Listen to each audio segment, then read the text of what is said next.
the balls you got, Santa? Yeah, I don't really know what to say about this one. So for the past few months, I've been planning and writing videos talking about video games I grew up with. And while I'm finishing up my final video on the Super Nintendo games I've grown up with, it's over an hour and 40 minutes of audio, by the way, so it's taken me a long time.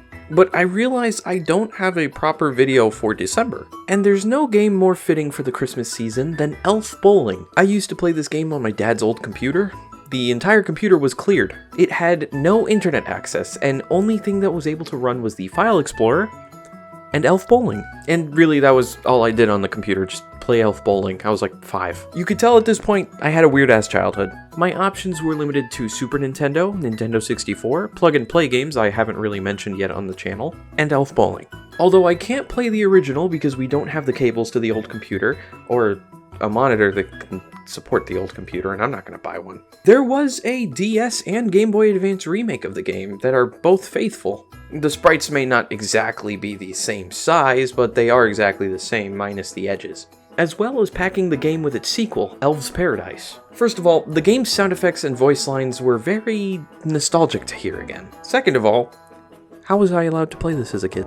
I think this was the first video game I've ever played, the first anything I've ever seen that had blood, actually. So the game starts with elves taunting and mooning Santa, then proclaiming, "Who's your daddy?" So he responds with the negativity by hurling a 14-pound bowling ball at them. Who's your daddy?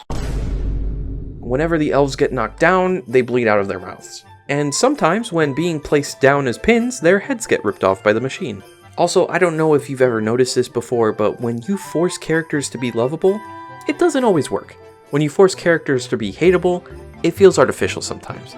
But when you try to make a character annoying, that always works. Playing this game again, after decades, has triggered something inside of me. Something that made me remember, I hate these guys with every fiber of my being.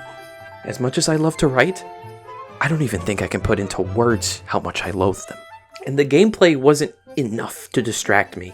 I figured out all you had to do is just hold down the button at the exact moment. The only way to get the strikes is you have to at least hit 2 of the centermost arrows. Since the DS version of the game has the sequel in here, I thought maybe, I'd enjoy that one. Most of the sequels I've played have been better than the original. Hey, Pringle. I've got crabs. Are you looking at my butt? Oh no! Nope, it's worse. And this isn't even bowling. It's shuffleboard. But you're using elves and speedos, and you launch them after giving them a wedgie. Hey, Pringle. I got laid. Yeah, I'm done with this game. Merry Christmas, Happy Holidays, and I'll see you all next month.